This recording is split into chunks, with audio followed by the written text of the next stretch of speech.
Hai guys, welcome back to The Fast Fix YouTube. Setelah bertahun-tahun gue nggak ngonten, akhirnya gue mau ngonten lagi teman-teman semuanya. Dan hari ini gue pengen bahas kira-kira ya, public speaking lu tuh bakal jelek dan amburadul dan kacau balau banget kalau lu nggak ngelakuin apa aja sih gitu. Dan gue bakal bahas satu persatu nih ya.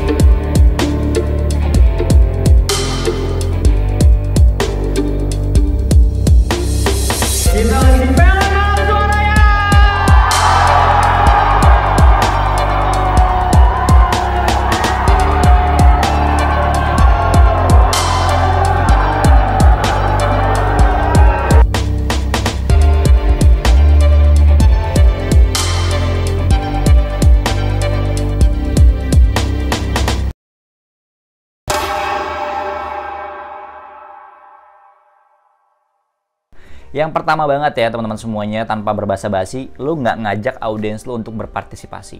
Tahu nggak sih, audience participation itu penting banget dalam public speaking. Lu tuh bisa sukses public speaking ya kalau lu tuh bener-bener ngajak audiens lu untuk ngelakuin banyak hal bareng-bareng sama lu. Jadi pastikan audience participation lu bener-bener jalan banget deh. Karena kalau misalkan lu nggak bisa pastikan itu, gimana cara lu bisa pastiin audiens lu itu ngeliatin lu dari awal sampai akhir? Yang kedua, banyak dari kita kelemahannya adalah baca skrip kebanyakan. Terang-terangan baca skrip, terus-terusan baca skrip. Sejam lu presentasi, sejam juga lu baca skrip. Jadi apa? Akhirnya lu tuh bener-bener yang ya udah nih skrip nih ya misalnya ya, lu baca aja gini kayak, iya guys jadi presentasi itu kayak gini. Lu ngeliatnya ke skrip bukan ke audiens. Masalahnya audiens juga bisa ngeliat ke handphone masing-masing, nggak perlu ngeliat ke lu lagi. Jadi jangan duakan audiens, karena audiens tuh nggak mau diduakan. Lu juga kan nggak mau diduakan sama orang lain kan ya, sama audiens tuh juga nggak mau diduakan sama lu. Jadi jangan coba-coba untuk duakan audiens. Coba untuk lihat ke mata audiens. Kalau lu takut ngeliat ke mata audiens, simple banget. Lu coba untuk lihat antara kedua belah alis matanya audiens, lu coba lihat ke sana. Itu simple tips dari gue, dan itu pro tips yang memang digunakan sama banyak public speaker di luar sana. Apalagi kalau lu udah mulai grogi. Karena audiens tuh ngiranya lu ngeliatin mereka di matanya mereka, padahal sebenarnya enggak. Ya iyalah ya, kan di panggung tuh jauh kan. Yang penting lu tetap kelihatan punya eye contact sama audiensnya. Yang ketiga, lu kebanyakan filler words atau failure words kayak gitu ya. Ini juga jadi masalah dalam public speaking. FYI ya, ketika lu terlalu banyak filler words, audiens itu akan lama-lama kesel deh, akan gedek nggak sih? Atau mungkin lama-lama terganggu nih. Gue malah punya satu dosen waktu pas gue lagi kuliah, saking seringnya gue sampai bikinin terus guys, kayak gue ngitung berapa banyak dia selama dia presentasi. Tujuannya bukan untuk ngeledekin sama sekali, enggak, tapi untuk mengingatkan kembali kepada diri gue bahwa ternyata kalau misalnya gue terlalu banyak ngeselin juga ya pada akhirnya gitu. Walaupun pada akhirnya ilmu yang diberikan sama dosen gue benar-benar bermanfaat dan kepake banget sama hidup gue sekarang kayak gitu.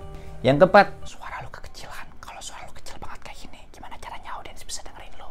Jadi, kalau misalkan lu mau audiens lu dengerin dari awal sampai akhir, pastikan bahwa suara lu itu menggelegar, enak didengar, bulet. Gimana caranya biar suaranya enak didengar? Simple banget, guys. Kalau gue biasa akan latihan vokal. Latihan vokal yang paling simple tuh yang kayak gini aja. Kalau lu mau berpublic speaking ya, gue misalnya mau bikin suara gue lebih ngebass nih. Gue bakal kayak gini nih. Selamat pagi Bapak dan Ibu semuanya. Selamat datang dalam acara public speaking. Hai teman-teman semuanya, gimana kabarnya? Semoga dalam kondisi yang sehat selalu. Itu aja yang gue lakuin. Cobain deh rasanya. Mantap. Oke, selanjutnya public speaking bakal gagal kalau lu nggak latihan. Tahu nggak sih guys? 90% dari kesuksesan seorang public speaker itu ada di latihannya. Kalau lu nggak latihan, udah pasti public speaking lu bakal kacau balau banget. Kecuali mungkin lu punya experience yang udah tinggi banget, jam terbang yang udah banyak banget. Tapi kalau lu belum merasa punya jam terbang yang tinggi banget teman-teman semuanya, pastikan kalau lu tuh latihan. Karena tanpa latihan, public speaking lu kacau banget deh. Cara latihan gimana sih yang paling gampang? Lu coba untuk latihan, lu coba rekam diri lu sendiri deh. Misalnya kayak gue lagi ngomong sekarang, ini contoh gue latihan public speaking sebenarnya. Lu coba untuk rekam, apakah sudah sesuai dengan apa yang lu harapkan? Apakah lu menyampaikan sesuatu sudah dengan baik dan benar? Apakah kira-kira audiens lu bisa menangkap apa yang lu sampaikan atau enggak? Itu yang selalu gue lakuin sebelum gue ngelakuin sesi public speaking offline gue. Dan ini ya, last but not least teman-teman semuanya, public speaker yang gagal itu adalah mereka-mereka yang nggak adaptasi sama situasi. Ketika gue ngomongin tentang adaptasi, itu tuh skill inti yang harus dimiliki sama public speaker banget deh. Kalau lu nggak bisa adaptasi, yang pertama, bisa jadi lu ngalor ngidul kemana-mana. Jadi lu tuh bener-bener ngejelasin sesuatu yang keluar dari konteks pembicaraan. Atau yang kedua, lu bisa jadi nggak tahu nih ada audiens lu yang udah bosen banget sampai akhirnya ketiduran atau main handphone gitu. Akhirnya lu bertanya-tanya, loh, kok gue lagi serius kayak gini, audiens gue malah main handphone ya? Padahal lu nya nggak adaptasi. Gimana caranya buat adaptasi? Lu coba simple banget. Lihat aja audiens mana yang kira-kira udah bosen. Kalau audiens udah lumayan bosen, rame-rame, lu bikin ice breaking. Kasihlah pantun, kasihlah gimmick, kasihlah lawakan apa kek, atau ajak ice breaking apapun itu teman-teman semuanya, ajak yel-yel kek. Itu ngebantu banget teman-teman semuanya. Atau kalau gue yang paling gampang untuk bisa buat audiens gue tetap ngeliat ke gue terus dari awal sampai akhir, adalah banyak-banyakin gimmick teman-teman semuanya. Jadi banyak-banyakin lawakan deh ya, 1-2 kata atau 1-2 kalimat, coba ngelawak dikit gitu teman-teman. Itu berhasil bantu gue banget dalam public speaking offline gue, sehingga audiens gue benar-benar ngeliatin gue dari awal sampai akhir teman-teman semuanya. Jadi adaptability skill itu penting banget buat seorang public speaker. Lu harus benar-benar bisa ngeliat audiens lu dalam kondisi emosi kayak gimana. Kalau mereka seneng, tambahin senengnya. Kalau mereka sedih, bikin mereka seneng misalnya. Itu penting banget. Biar apa? Biar audiens tuh respect sama lu.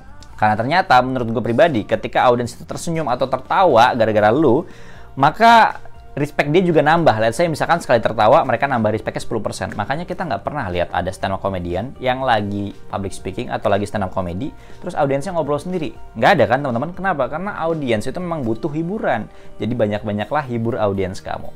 Itu dia tadi tips yang memang bisa gue bagikan sama lu untuk bisa menghindari kegagalan dalam public speaking. Karena public speaking itu sebenarnya satu hal yang simple. Walaupun eksekusinya nggak sesimpel itu, tapi gue yakin lu semua pasti bisa lewat tips yang gue berikan. So follow gue, subscribe gue untuk dapetin tips public speaking lainnya. Lu juga bisa follow TikTok gue di @dafazpix dan juga Instagram gue di @dafazpix. We'll see you on the next video. Assalamualaikum warahmatullahi wabarakatuh.